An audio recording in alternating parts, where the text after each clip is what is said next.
something that I think is probably one of the most important subjects we could cover, and that is voting. People vote.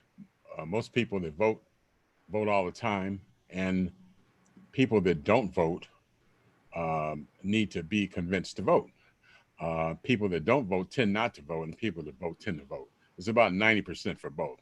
So it has to you have to have a compelling reason for someone that doesn't vote to vote. So I'm gonna turn it over to Mike Shomo and get a couple of thoughts on voting. Well, voting is something that we've earned the right to. The first election that they had, which Washington won, the states at that time, the colonies was divided up and they had the biggest landowners and all that. And Washington won the election. The election actually ran from 1788 to 1789. It was a matter of, in fact, it went from December 15th to January 11th before they got the votes and stuff. And at that time, no blacks was included because it was that slaves were not really human beings. It was like they were 3/5 of a human being. It wasn't until 1865 that the 13th Amendment, abolished slavery and said that, that slaves were also people. Now, 1870 was the 15th Amendment, which gave every American the right to vote. These were things that were earned. Protests and discussions, and said, well, okay, every black person, every white person, everybody that's a citizen, and it prohibited, voter restrictions, that by color and race and also by gender. Yeah, by gender, and because you remember, we just had in 1920, they gave white women, the right to vote. That was 100 years ago. In August of 1965, the Voting Rights Act was signed by Lyndon Johnson, and that was done after the march of Selma to Montgomery. And most of us have seen the movie. Most of us know the history on that. Most of them know what happened. In fact, John Lewis was part of that, recent Honorable John Lewis. And 13% of America is African American, Black. And what really got us voting was when Jesse Jackson was running for president. Then, Blacks came out to vote and they seen what it made a difference. Now, when Obama ran, he got 96% of the Black vote. Now let's bring this up to today. In 2016, they spent massive amounts of money to suppress the Black vote. They had a system of where they had people who were listed as voters but didn't vote, and they marketed to that person, to those people and that group of people, and they would call it deterrence. Now, they would get the voters who were disenfranchised, who were Black and minorities, and they were betting on them not to show up, which they didn't show up. We need everybody to show up at this election. We need everybody. When they say this is the most important election, you got to believe it. When Michelle Obama said, you don't think things could get worse, get this guy another 4 years. I like to piggyback on what you're saying too. We did a show maybe 4 or 5 weeks ago on data analytics. Right. Data analytics is information that is pulled from you when you're on Facebook, when you're on YouTube, when you're on Instagram, when you have a Ring doorbell, when you have an Alexa. there's information that's gathered about you, and it's collected 24/7. Yeah. 24/7. Yeah, and it's put into a format where someone creates an algorithm to not only predict what you will do, but also to guide you into doing certain things. If you want to look up an interesting article, Facebook did about, I'm going to say 15 years ago, they did what's called contagion experiments. And what Facebook found is that they can actually take Verl's emotion and make me feel Verl's emotion through social media. So what that means is that, if Mike's running for office and Verl just hates Mike, and I like Mike, if I watch Verl enough on social media, I'll start to dislike Mike also.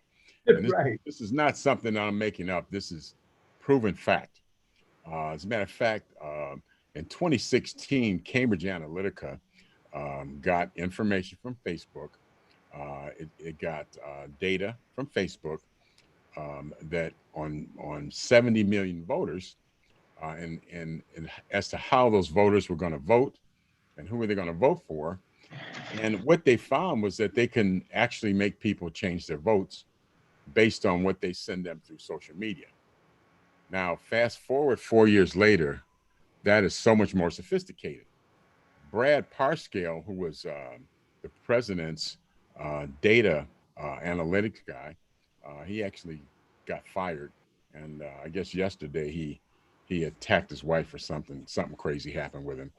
But he developed an algorithm, and he developed data on 200 million people. And what he found was that if they can just keep 3.5 million black people from voting, they could win the election. So that's what they've been doing. That's why I hear a lot of black people that say, "Oh God, Kamala Harris, she did this. I don't know if I'm going to vote." And Joe Biden, he's not perfect. Blah blah blah. Well, see, this is all part. And don't think that Mark Zuckerberg is this little goofy nerd that doesn't know what's going on. Mark Zuckerberg owns Facebook, he owns Instagram, and he owns WhatsApp. So he's right in the middle of it. He's at the front edge of data analytics. So what they found out is they can keep 3.5 million black people from voting, they can win the election. And I hear more excuses, from a lot of people, mostly from black people, of why they, don't think it's that important to vote. From my vote don't count till, I don't know if I don't like who's running. You heard that a lot with Hillary. Well, I don't see any difference between Hillary and Trump. Well, if Hillary had been president, we might have been at a show now or a basketball game or something. So that's the difference between Hillary and Trump. And Wow. I think you have to. I don't want to get too wound up about this, but it's important. So, Mike, you and Verl, take the floor. Well, You know what? I wanted a couple of things came to mind. First off, when you started off, why don't black people vote? And that's one thing we really have to attack. If in terms of understanding the psyche. Now, you had mentioned that Mike was talking, Andy was talking about how they influence, from our information and data mining and things on Facebook and Instagram, how they follow us and get people to vote a certain way. This has actually been going on for a long time. If you can remember years ago in the movies, I'm going to put it up. During campaigns years ago, when there was a candidate that they didn't want us to vote for, they show real grainy pictures and these heavy chords on the organ. And then you hear a guy with a gravelly voice, he started to describe him, and these quick cuts in different compromising positions. And then they come up with a tagline, and you really want this kind of guy, to vote for it. They usually you'll see that right before the end of the elections. They'll bring out all the dirt that they can dig up. But in spite of all that, black folk, we have to find a way to convince young and even some old people, older Americans, black Americans in particular, the importance of this election. Like I'm not really happy with either of the candidates, but there's a huge difference, in terms of my expectations if it's Trump, versus Biden and Harris. So Just if I could interject for a second, the only way you'll be completely happy with the candidate is if you're running yourself. Exactly. Vote Exactly. for me and I'll set you free. Yeah. That's what If anybody's running but yourself, you're not going to be Right. 100% satisfied with the candidate. So Well, I'm not even going to go to what the percentage of satisfaction I'm at right now, but in spite of that, it's important to vote, and particularly in the the other, not just the presidency, but other offices as well, other bills that are at stake.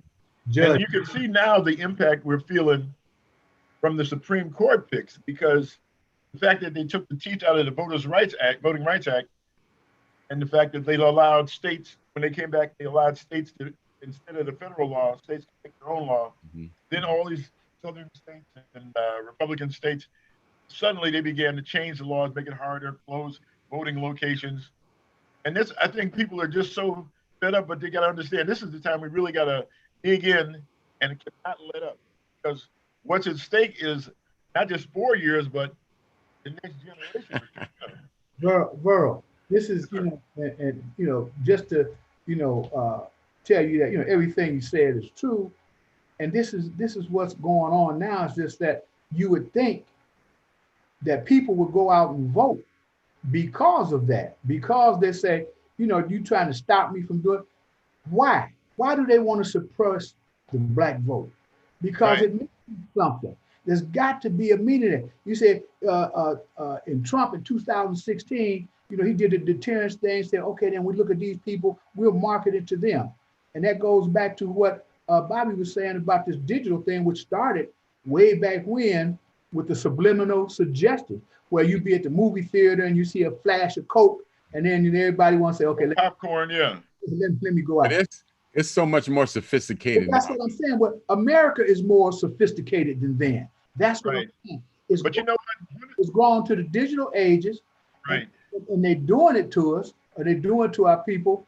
But you will see. But see, the most important thing about voting is that when there comes a cause, when there comes a petition, the petition, they need registered voters to sign that petition. You say, well, this is the cause, or we want a rec center over here, or we want job placement over here, or we want education over here. These things are really important battles that you have to be able to go out, vote, and pick your battles and say, okay, this is something that I really believe in. So I'm gonna sign this petition.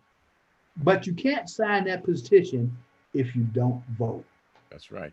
And I, it's, you brought up a good point about, down ballot races, how important they are.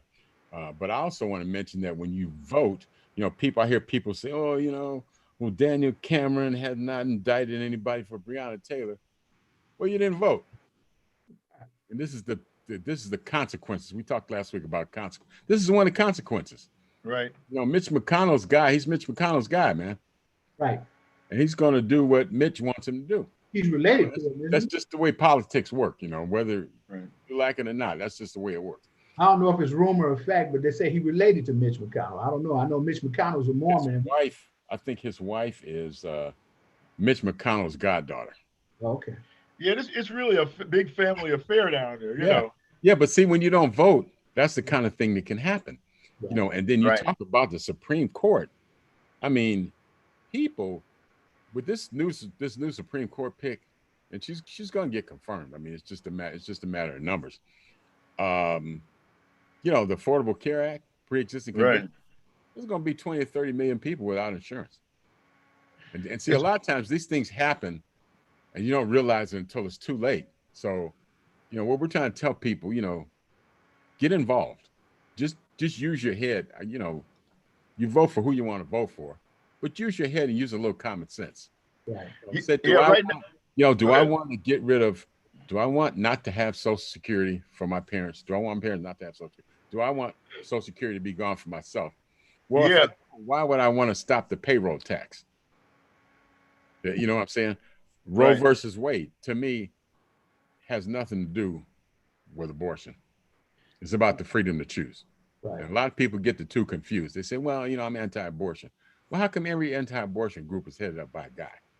You can still be anti-abortion and pro-choice at the same time. Yeah. You can be personally anti-abortion, but still allow other people to make their decision. Because at the end, It's between them and their creator, you know. You don't impose your morals upon somebody else, because that's why we have a lot of problems that we have today. Because people think that, discriminating against people is okay because, black people and some, people of color aren't as valuable as other people. We know that, and So that's why we have a lot of problems that we have today. That's been their narrative for a long time, yeah. But when you don't vote, things like the Voting Rights Act, they've been kind of chipping away at that. And people, it's like like when you were younger, and your mother would say, I'm telling you, stay away from that crowd. Stay away from those guys. And you say, oh, those are my buddies, man. We're just messing around a little bit. And sure enough, what she predicted came true, You can see it, yeah. Voting, people kind of take it for granted, and people that don't vote, to me, have absolutely no skin in the game. And actually, if you don't vote, you're actually worse than somebody that votes for the other side. Because at least they had the gumption to go and be heard, and you didn't even do that. They're involved in the process. And, that's another thing. People have to get involved and engaged and participate and active all year round.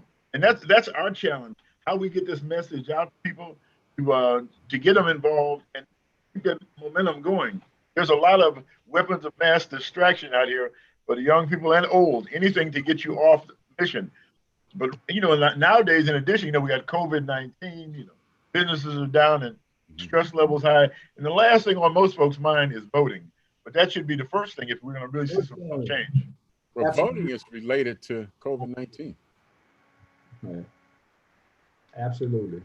If we had somebody who believed in science, we're the worst country in the world dealing with COVID. Well, we're the worst country in the world, man. Robert, that's what I'm saying. Every day, or for the past, since the COVID came here, it's been the same thing. First it was like, hey, this is something of the Democrats. This don't exist. This is fake news. And we looking at the people dying, and then we found out he really knew. And then I'm saying, do they hold people accountable for saying stuff that, that hurt people? Like they said, they had 350 million masks that they wanted to send out to all Americans. Right. I'm gonna do it. The White House said no. Mm-hmm. Yeah, said right. No. I was watching Gayle King, and she misquoted what the doctor said. She said the doctor said that the mask was better than the vaccine. That's not what he said. Mm-hmm. He said until we find the vaccine, the best thing right now is to wear a mask. That's right. Yeah. And you know what's interesting? Asians were actually wearing masks about 3 months before we got the message. And I'm gonna tell you the reason why. I know that. I was working at these different colleges. I'm at UConn and Notre Dame, and a lot of the Asian students were walking around with masks then. I heard they did it in China because the air is so bad, but they were doing it here too. And they have known something before it became mainstream news. I went to Las Vegas in early February. Okay. And before the virus really kind of took off. And I came back on a plane. I had to go from Las Vegas to Minneapolis, St. Paul, and then to Detroit, and then Cleveland. They didn't have a direct flight since we're not a hub anymore. You just got to go. Right. And every Asian person on every one of those flights had on a mask. Mm-hmm. Right. And I'm talking to the guy next to me, and I'm saying, I said, man, do you think they all have that virus? And he said, I don't know. He said, but I don't want them around me. But they were way ahead of us. Because we should have had our masks too, but we didn't know. Our leaders knew, but they didn't tell us.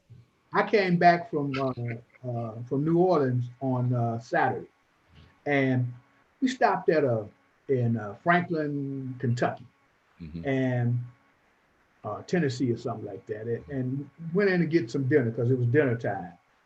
Now we walk in with our masks, and here's a restaurant with a whole bunch of Caucasians and a couple of Indians, and nobody had a mask but us. Just like there's a sign on the door that says you have to have a mask to enter. Now the waitress and everybody behind the counter, they had on masks, and we was looking, and I said, well, only thing we got a mask on is to protect us from them. But Mike, the mask, how wearing a mask got turned into a political issue. It's like Trump. a political statement they're making. Right. That's what I'm saying. It's like a political statement. Like you had, that bike rally, the Sturgis bike rally in, what was it, South Dakota? Where you had like, 500,000 people throughout the week. Yeah. And I guess so far they've traced like 20,000 cases to it or something. To that, right. To that. But, it was a political statement. Right. And the peers would chastise people for wearing masks. Say, what are you wearing a mask for? Let me tell you guys about something closer. Mm-hmm. And Blue, you can relate to this. Herman had tickets for an exhibition fight this weekend. It was over on the west side. Mm-hmm. So I went over there with him, and we get up in there. It's about 300 or 400 people watching, a lot of amateur fights, and I think one professional. Like, we knew the guy who was fighting heavyweight at the end. Long story short, we get in there. They have a little thermometer gun that you can put on the table, and there's masks there too. It's mostly, the audience is about, I'd say, 75% Caucasian. Nobody had on a mask. I think it was like 2 people. But nobody. You know what? Just to add to what you're saying, it's got nothing to do with race. Right. Yeah. I was in Detroit around all black people, and I was the only one that had on a mask. Right. So it's got nothing to do with race. It's about politics, and it's about people that just refuse to wear masks, that they don't take it seriously because they believe that it's not that big of a deal. Yeah. Well, you know what? Interesting, guys. There's a friend of ours who has COVID-19. Mm-hmm. You guys know Walter Radcliffe? Yeah. The pastor now? Yeah. Walter has it, and he's got it pretty bad. He's been on Facebook, so just letting you guys know he needs our prayers. He's recovering, but he says it's going to be a pretty slow road, Now, did he still have? Was he still holding services at the time, or? No, he's still at home. Matter of fact, he says. I mean, before he got it, was he holding services? I am not 100% sure if he was doing it virtually or in person. Okay. But some kind of way he came down with it, and he got it a pretty serious case. So, guys, remember him in your prayers. And hopefully he makes a full recovery. Okay. Well, Walt was like our little brothers in high school. Remember, Walt and them, they was under us in the neighborhood. Right. We kind of like raised them. Yeah, he's a couple of years younger than me. Yeah. Walter was the first guy that busted my lip, though. His dad used to box, and me and him got in a fight one day, and he hit me. I was gone home. I was like, but it was way back when, Yeah. He's still a good friend, though. Yes. Yeah. Yeah. So, back to voting. You can, I shared a story with Mike about, my dad, when I was younger, and I'd do something stupid. He'd say, why'd you do that? I said, well, blah, blah, blah, blah, blah, blah, blah, blah. He said, well, quite frankly, he said, I guess any excuse is better than none. He said, but I don't believe a word you said. He said, but here's a dime. Thanks for the story. It was a 10-cent excuse. And that's the kind of excuse you get from people for not voting. You get 10-cent excuses. Well, why didn't you vote? Well, my vote don't count. How many times you hear that? Well, why didn't you vote? Well, I don't like anybody that's running. Right. Okay. Well, why didn't you vote? Oh, God, I forgot. And everybody, so many people have excuses for not voting. I mean, it's ridiculous, man. When 4 out of 10 people don't participate, like Verl said, in the process, voting is one way you participate, but there's other ways you can participate too. But when, 4 out of 10 people don't participate in the process, that's a problem. Well, let me say this. I've seen people, because I was there myself, when LeBron it was the Pizza Hut or one of them Domino Pizza or something, but remember he had the 23-cent pizza, and you had people standing out there for hours to get this 23-cent pizza. And I'm just saying, like, okay, people turned out like this to vote. But see, the thing is that you can't really, give people prizes or different things. The only thing you get from voting is you get your vote in and you get a sticker. But nobody's going to pay you to vote. Nobody's going to give you any bonus. What you get from voting is that's what I'm getting ready to say. Well, you get the gratification that that you did something, that you did your civic duty to vote. I mean, you should vote in every election, not just presidential, but every election that comes across you. Because see, you talk about these hard judges that sentence people to all this long time, and Exactly. right, those are important races, because don't get me wrong, there are some people that need to be off the streets for a long time. But how many of people are there?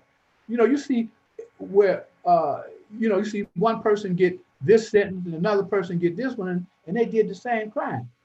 When I was doing insurance repairs and stuff, and we were representing the homeowners, I had where we were at a Caucasian house, and they gave this person like $17,000 to get it. Went to a black home, which was almost in the same neighborhood, and for almost the same type of damage, they wanted to give him 5,000. And because I met with both adjusters, I said, man, just 3 weeks ago, you gave these things for the same thing, and I had it in my little briefcase and showed it.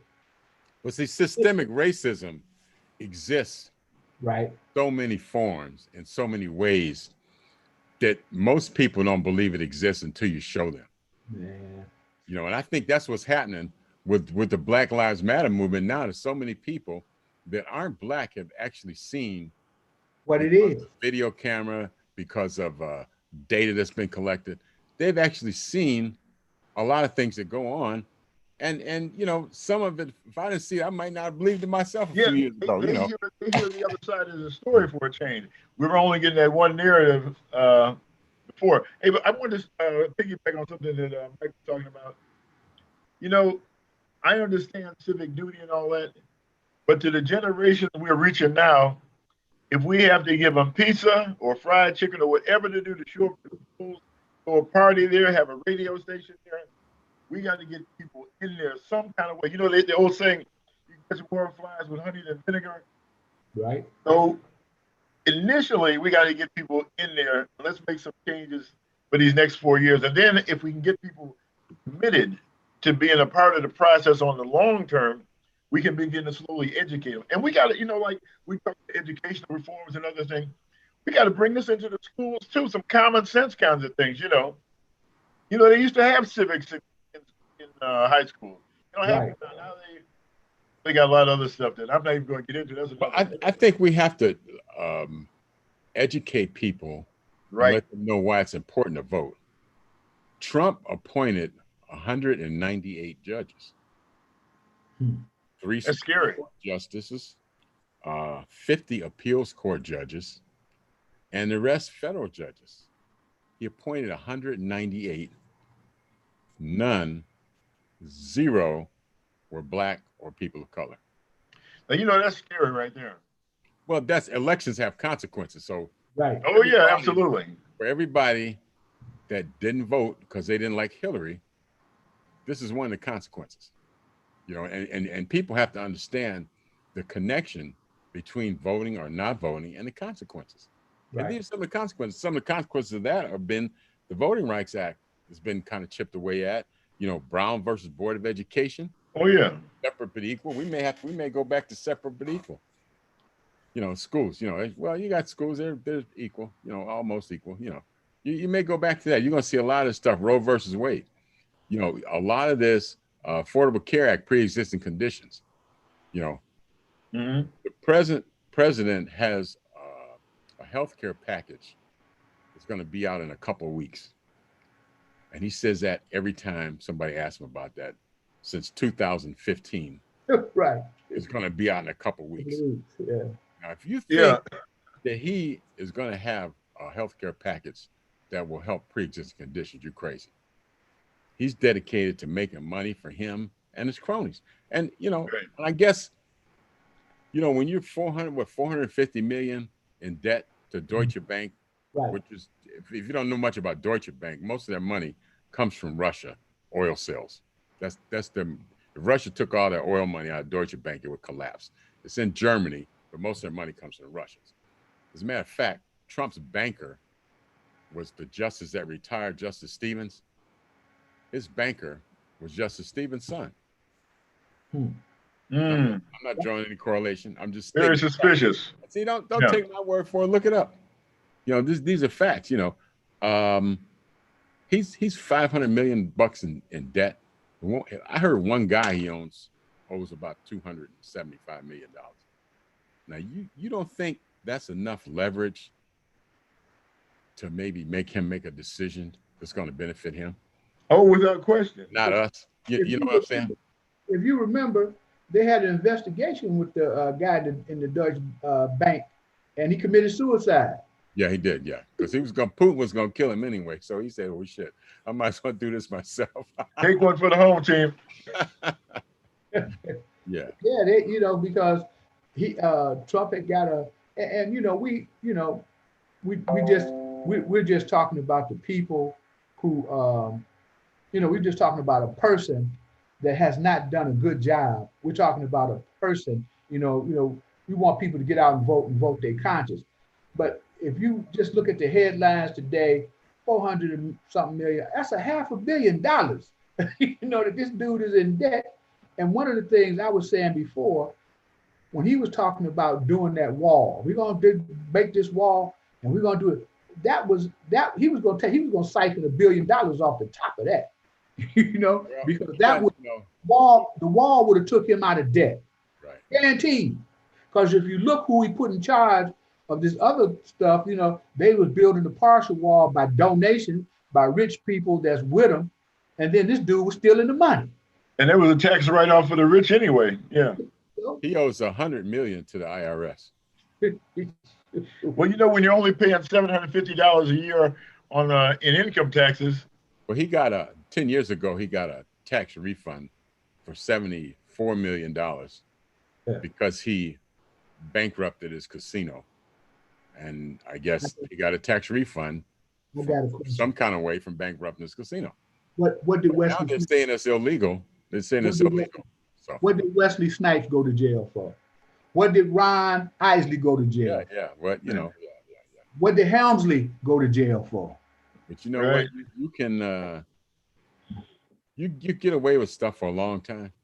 Well, some people get away with it longer than others. I hope he built the house of cards is about to collapse. Yeah, right. I think he's, he's just in a bad situation. But see, when you have a president that's on the hook for $500 million, like who does he owe that money to? Right. And he's making decisions like pulling out of Syria. Are we going to pull out of Syria?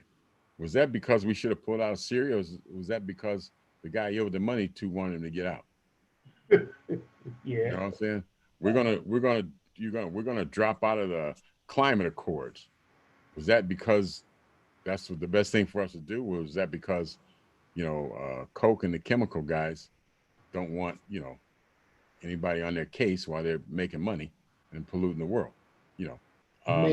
The money that the Koch brothers donated to his campaign was staggering. Mm-hmm. Well, another gentleman, Mr. Sackler, was another billionaire, was the one that bankrolled Cambridge Analytica. Cambridge Analytica was a company that Sackler bankrolled that used data analytics to win this last election. Right. Yeah, because it's all about some huge contracts that are at stake. Yeah, it's the president's going to determine who gets that money. Yes, power, man. Look at the rich people, how much money they got. Like Bezos made $73 billion additional $1 billion since March. I mean, right. And all those billionaires have got bigger money since things have shut down. And see, people don't have money to eat. When this moratorium on rent moratorium is over in December, a lot of them are going to be out in the street in January. Because these landlords, they got to get people in that can pay. I mean, because the bank will take their property if they don't. So they don't really have a choice. And you know what? There's out in California right now, there's a lot of homeless people who just live in their vehicles, They're like mobile homeless, if you could create that term, Let me tell you, it's a big group. I was just down in New Orleans last week. When people talk about people living under the bridge, they were living under the bridge. I mean, people had all their house things up under the bridge. I saw a lady, she had a couch, her end tables, all this stuff. And I looked over at her and she was out there sweeping the dirt, you know, to make it just a little bit better. And I'm saying like, wow. I mean, I've seen that. Yeah. I ain't talking about 2, 3 people. I'm talking about, you know, hundreds of people Yeah. just living under the bridge. See, Mike, you know what? In New Orleans was some of the worst homelessness I had seen, Yeah. other than some places in Brown, Washington, D.C., you know, as I traveled around. Right. Although Right. California's got a large population too. mm-hmm. I think, you know, homeless, the system, capitalism, 2000, we had the dot-com bust. Government had to bail it out. 2008, too big to fail. Mortgage crisis, had to bail them out. 2020, oh, coronavirus. The big people always get bailed out, Right. end up That's better off. And the capitalistic system to exist needs an underclass. Right. That's typically been people of color, you know, Black, Latino, people of color. But it's gotten to the point now where people are, you know, a lot of white people are now part of the underclass. I'm feeling the brunt. You know And what? then I speak, Robert, speaking of that, I was working in Berkeley, California. That was one place I could say I went and I saw more white homelessness than anywhere I had seen. Yeah. In the doorways of bookstores, I would walk from the hotel down to UC Berkeley, where I was working for about 8 weeks. Mhm. And I saw more white people, camp tents, doorways, like Mike said, Capitalism, when you have an underclass for capitalism, any country you go in, you know, if you go into Germany, it's the North Africans and, you know, the Albanians and some other people from Europe. There's always an underclass in order for capitalism to prosper for the people at the top. Well, you know, you'll always have your job, but Verl, you know, we'll get rid of Verl and Robert, but you know, we'll keep you. Don't worry about that. You're gonna have a job. We'll put all of them guys out of work before we do you. And I think what's happening now is that you know, the system capitalism is kind of run its course, because now what's happening is you're creating a bigger underclass. You know, you got 30 million people out of work now. You're creating a bigger underclass, and the people with savings, it's going to run out eventually. And so if you don't have people in the middle class to buy the products that the people in the upper class produce, then they don't make money. The people in the middle class, the mid-level managers and all those people, they don't make money. Right. So you basically have, you know, like you go to, I was in Punta Cana, and the guy, you know, we went by this gentleman I know from New York who's Dominican, got a real nice house and blah, blah, blah. He works half the year in New York. He has some stores, and then he goes to Punta Cana. He's got some stores there. He said, I'm going to take you through the city, man, so you can see what it's really like, you know. I said, let's go. I want to check it out. Let's go. I mean, you think there's poverty in this country? Oh, It's a whole different level of poverty. Right. Oh yeah. I mean, the dogs running around look like they would eat your ass up if you step out. It's a whole different level of poverty. When you say ass, Non-homeless, that's just like you could be homeless here, but you could still beg and get money to buy something to eat. right. There, it's no food in certain areas. You know, it's no store. So if you had money, it wouldn't do you any good. But it's a whole different level of poverty. Right. And I think, you know, and then there's a lot of rich people too.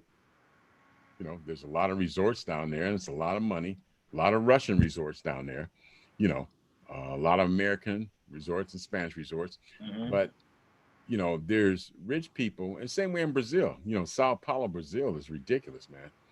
You got these, you know, $80 million mansions on this side, and then right over there, you got people that actually live in garbage dumps. Mm. And they go through garbage dumps to get food that the So rich people throw away. That just gets to show you, like initially for us to get this voting thing going like it should go. Otherwise, well, we got some poverty here too. But yeah, you're right. In other countries, it's a lot worse. Well, see, it can get like that here, and just to show you, a lot of things are getting here like they are in other countries. Yeah, because so many people are just a paycheck away from being out in the streets. You know, that's a lot of stress on somebody. You know. Oh man, what are you saying, man? That's crazy, man. That's a lot of stress. You know, so imagine, I said, man, imagine if you got small kids and they can't go to school, you know, Have, and then have and you noticed? you don't have a job to go to. I mean, it's just, and then you get a job, but you got to worry about childcare. Now, see, and then you have billionaires that are, you know, taking machines out of the post office, you know, so they can, you know, so they won't get prosecuted, you know, for shit they did, you know, I and got a cutting question. them up, you know. So Have y'all seen the people begging for money? They have their whole family out there now. You see the kids I've seen that. yeah, I've seen that. Yeah. laying down. I was on Chagrin and Warrensville Center Road, Mhm. and a guy had his wife sitting down with her and like three kids, and they Mhm. were asking for money. And then I seen a couple of other people, and I was just like, it's got like that. Yeah, yeah. It's but see, on the other hand, you still have people that are making more money than they ever made before. Look at the stock market. Right? But see, this is the thing. 10% of people own 89% of stocks. Capitalism, yeah, isn't that crazy? 1% own half the stocks. 1% of people own half the value of all the corporations in the world. 1%. But see, when we're talking about voting, Hmm. when you go through the city, you Hmm. see a lot of abandoned buildings Hmm. that they can turn into homeless shelters and provide affordable housing for people. If people just vote and put people in there in the office that are concerned about that, you Hmm. know, you know, you can look at the judges and see the name, the Kilbanes, the Corrigans, and these people, the Russos, the people just constantly getting the same name because the name, the Hmm. Sweeney, the Sweeneys, you But know, they're getting a lot of people get elected. They get elected because they're able to mobilize their communities yeah, to go vote. Um, you know, the reason black people get elected in this city because they're able to mobilize the community to a degree to get to go vote. But if people don't vote, then you don't get equal representation. right. You know, if I'm 10% of the community, but all my people vote, and Burrow's 60%, but none of his vote, and you wonder why mine already always get elected, you know, and then if it's close, all I have to do is figure out a way to keep Burrow's people from voting. Right. You know, But and that's been going on since I'll day just put some one. But stuff on Facebook about Burrow, you know, and do some right. contagion, some emotional contagion with bad feelings and feelings of guilt why they shouldn't vote for Burrow, and But maybe I get elected. but you know what, Robert, Mike, we had a lot of success, African Americans as a group during the 70s, if you guys can remember.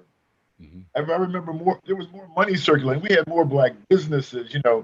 We had, the songs, "Say Loud, I'm Black and I'm Proud." Mm-hmm. Things like that. We had a champion in Muhammad Ali.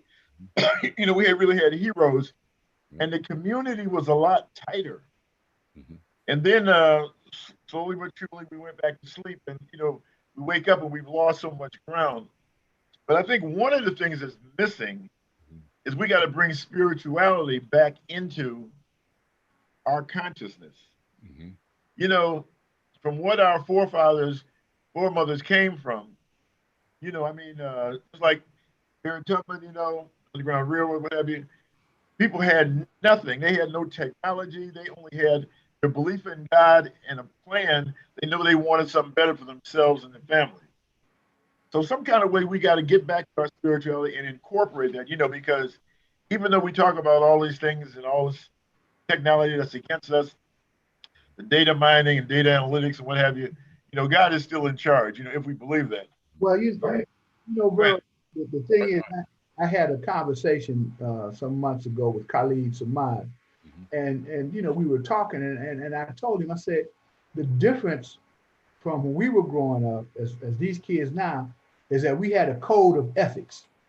We had a code of ethics. Yeah. These kids don't even have a code. They don't even know how. We You finding people that's going out hurting people that are disabled and older and robbing and stealing from their own mother, their own families, and just anybody. We yeah, have a code of ethics. yeah, Mike. What it is, we've lost our moral compass, That's the and I same. mean that's What a lot of reflected. it, Go ahead, Mike. Khalid and I talk all the time. We have since we played basketball in high school, and and he's probably more in touch with the community than anybody I know. Right. I mean, he knows what's going on in every facet. I'm black, white, Right. Hispanic, all over. And one of the things I asked him, and I said, man, I said there's a lot of violent crime.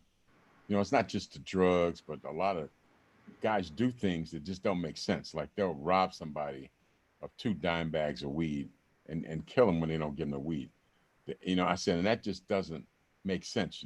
A robber wants to rob for money. They don't want to kill. And I said, and sometimes you look at some of these guys, it's like there's nobody home, when you look them in the eye. And I asked Kyle, I said, what do you think, man? He said, well, he says the lead poisoning. He said a lot of them have lead poisoning. That's what Dick Gregory was saying too. He said a lot of them have lead poisoning, and there is nobody home. He said, and then you put on top of that some angel dust, smoking some angel dust, and or what they call it, sherm, which is PCP. And he said, and you give them a little alcohol and some rap music and some weed. He said, shit, it's a wonder they don't kill itself.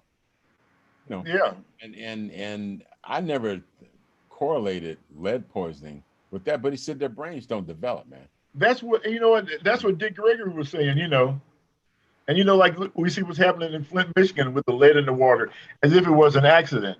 Mm-hmm. But and another thing too, with so many young black kids getting funneled into prison, when they come back into the community, because people don't necessarily embrace them, they had that penitentiary mentality. It's like all, it's just me and nobody, nobody you can depend on. It's like life and death, It's a whole different mindset. And like I say, when you put those other elements in, you've got the music that's constantly reinforcing that negative message. Even these video games, Grand Theft Auto, which we didn't have. Mm-hmm. And even, I look at the MMA, when we used to look at fighting, which they thought was so brutal, boxing on TV, it was a brutal sport. But MMA, you knock a guy out, and the guy jumps on top of him and continues to pound him while he's knocked out, It's like, and we get kind of desensitized to that. Hey, you brought up Flint, Michigan. The reason that happened was by elected official. People didn't get out and vote. And right. The wrong guy got in, made this. Right. Dude, speak the truth.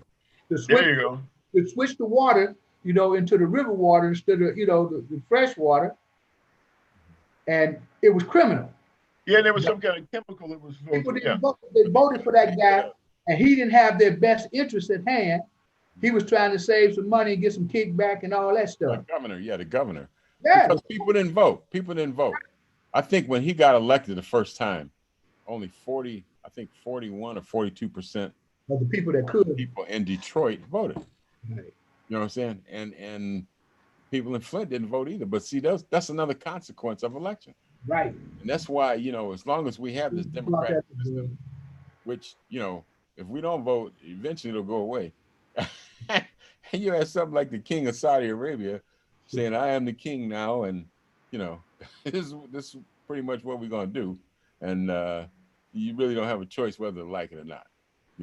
You can't, you got one choice, you like it or leave. Right. And that's well, that's our challenge. And, to get people to become conscious and to get them involved on a regular basis, get out and vote. Yeah, I think people have to be. The United States is probably the least politically sophisticated of any country. That's like in Paris, France, man. When the truck drivers go on strike, man, they put on yellow vests. You know what I'm saying? And like everybody in the whole country, supports what they're doing. Right. And we just don't here. We don't. It's hard for people to get together like that because the president administration has fostered so much division that it's hard for people to work together. If you and I are working at a meatpacking plant and it's COVID around, going to get all of us, what difference does it make if you're black and I'm white? I mean, really. Yes, when you get a chance. Good point. Yeah, I mean, what difference does it make, man? And if you're out of work and I'm out of work and he's out of work, and and he's Mexican, I'm black, and you're white, and the owner's still making a ton of money, but we're all out of work. What difference does it make? You know, that's the point we got to drive home, Robert. Yeah, so people have to come together, and they have to do what's in their common best interest. And right. Everybody that tells you, well, you're in this position because a Mexican guy is trying to take your job, that's bullshit, man. You know, and I think we got to start like calling bullshit when it's bullshit. Right. You know? Exactly. You got to start calling people out, and not just Quit acting like you didn't hear this, you didn't see this. Yeah. Stop acting like that. You know. Yeah. Have y'all seen Dave Chappelle's 846? Yeah. Yeah. It's been a while though. Yeah. Yeah. Well, this happened right after Floyd and stuff, and he was talking about they wanted him to come out, and he was like, "You seen it? Why I got to come out? You seen this?" But we challenge everybody to go on their Facebook and tell everybody to vote. All your friends, and tell them to tell all their friends, and we'll know, who didn't or who did, because if they got you as a friend, you're gonna get theirs. Right. So everybody, and then we have to come up with something that'll say, you vote, take a friend with you. Right. I'm just gonna say that. Yeah. And just put it all on Facebook, Instagram, and tell everybody to pass this on to all of their friends. Yeah. I'd like to say, tell everybody to take people to the polls, or 5 people or 3 people. But if you just take yourself and one other person that doesn't see vote, that they go. Everybody knows somebody didn't vote. I got a cousin didn't vote. Right. I ordered his absentee ballot. You know what I'm saying? And when it comes this week, I'm gonna go over there and fill it out, and then he's gonna get in the car and we're gonna go drop it off the board of election. Hey, Robert, that's a good idea. Check it out. Take somebody to lunch, take them to vote, but take them to lunch after they vote. After they vote, that's a good idea. Yeah. Take them to lunch after they vote. Yeah. I mean, you can get somebody to vote for, a fried chicken dinner, or whatever it takes. Yeah, whatever they eat, man. Cup of coffee, anything. Vegan dinner, or something. Right. It's well worth it, man. Sure. Yeah, I think it's important, and I think it's gotten to the point where I'm really don't want to hear the excuses. I mean, everybody, and they get insulted when you ask them why didn't they vote. But when we were coming up, and your mother and father told you had to register to vote, what did you do? You went and registered to vote. Yeah. And I'm saying, the parents today, okay, it's different from when we was coming up. But see, that was just coming out of 65, the Voting Rights Act and stuff. That was just coming out of Malcolm being killed. That come out of Martin Luther King being killed. And all of them say, Kennedy. Yep. Kennedy. And nowadays we see the executions on national TV. Just seemingly quote unquote regular people, the George Floyds and people like that. Right. And they're, with, like I said, with the Republican Party, with the data analytics that Brad Parscale put together, they have figured out that if they can discourage 3.5 million black people from voting. Disenfranchise is the word. Yeah, and not just disenfranchise, but just not to vote. Right. Like they did with Hillary. They like don't people. I'm not voting for nobody. I don't like Hillary. I don't like Trump. I'm not voting for anybody. But then all you got to do is get a few of your people to go to the polls, and that's what happened. But people that have the time for having excuses for not voting is over. It's over. If you never had a reason to vote, you got one now. And don't tell me, that you march in Black Lives Matter, and like the preacher said, and then you don't vote because Black lives don't matter to you. That's right. That's the other thing. A lot of times, a lot of people don't vote because they're afraid of jury duty.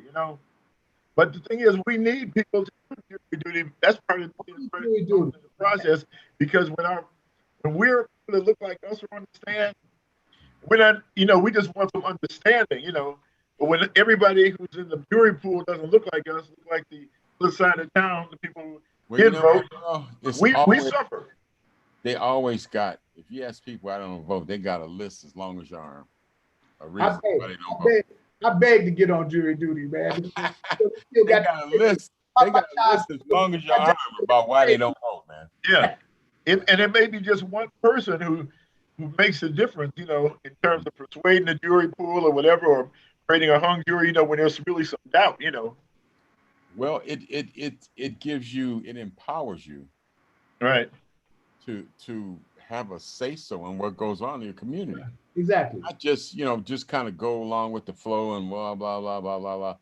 And sometimes things happen and people don't even know they're happening. Right. That's the thing, you know. So out of touch, they don't even know, you know, that you know.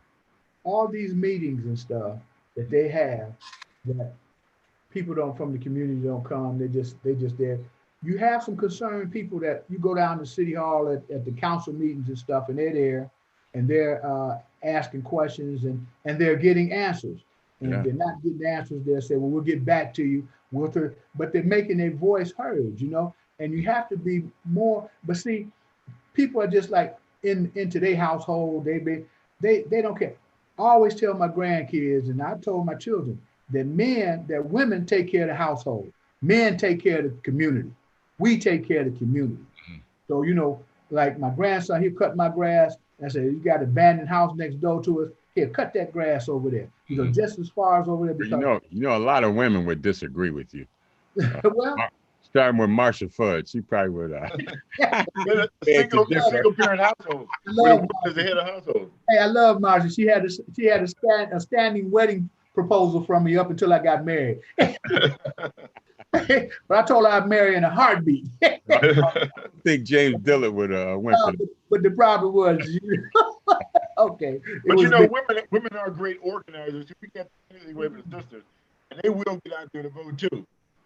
But men are supposed to take care of the community. Well, see, that's the whole thing. I think everybody is supposed to take care of the community. Right. They're supposed to. You're just trying to say. I mean, let's face it. You know, whether we like to admit it or not, you have some women that are better leaders than some men. You're just trying to save yourself. That's all. No. You know what? Some women that are better leaders than some men. Yeah. That wasn't me. Every man is not a leader just because I understand that. He's a man. I understand, but it's the thing. You know, Mike, you know who I think would have been the best presidential candidate of all the blacks that have ran? What was her name? Shirley Chisholm. I loved her slogan. It was unbought and unbossed. She had a great spirit. And ran back there in what, 68? Yeah, she had a great spirit, man. She was a bad sister, man. Hey, before we go, I just want to cover a couple things. Okay. Election day is November 3rd. That's right. You know, early voting is important. And there's somebody listening that probably doesn't know that. Election day is November 3rd. The registration deadline for online is October 5th. The registration by mail, you have to be postmarked by October 5th, and in person October 5th. So if you're going to register online or by mail or in person, you need to be registered by October 5th, which isn't a long time off from now. Absentee ballot deadlines. If you want to vote absentee ballot, you have to request it by October 31st, which I don't know how you expect to get it in time if you wait till the 31st, but you know. Right. Return by mail has to be postmarked by November 2nd. Let's do it now. I just want to add one last line before we return in person. Hold on, let me finish up. Oh, I'm sorry. In person, November 3rd by 7:30 p.m. Right. You can take your absentee ballot and return in person to the Board of Elections by November 3rd, 7:30 p.m. Early voting starts October 6th to November 2nd. Early voting in Cuyahoga County is at the Board of Elections on 30th and Euclid. Early voting is that's how we voted the last 2 or 3 elections. Because if you go the first week, it's not that crowded. You may wait 10 minutes and you go in and you vote and you're done. Yeah. Right. Go ahead. Hey, I wanted to add one last little line before we go. The words of the late, great Martin Luther King Jr. Our lives begin to end the same day we become silent about the things that matter. So let's keep that in mind and let's get out to vote. All right. Sounds good to me. All Let's, right, let's thank get you. involved and let's let's do what we need to do, and let's come back, in the second week of November or the first of the year, whenever they finish counting all the votes, and talk Right. about how people voted. That'd be great. Little things can make big changes. That's right. Yep. Yep. All right, Okay. Well, hey, our time is up, but we certainly thank you for yours. Mike, did you have anything you wanted to say in closing, or? just, remember to vote, and, tomorrow's Tuesday, so don't forget to tune in to Dr. Showmo Knows. Okay. And they All may right. be talking about voting too, for all we know. Yeah. You'll be All right. and informed. All right, gentlemen. Thank you. All right. Have a great day, and don't forget to All right, vote. guys. Thanks to Zero Jones, too. Yeah. Bye-bye. Thanks. Everything. It's always a pleasure.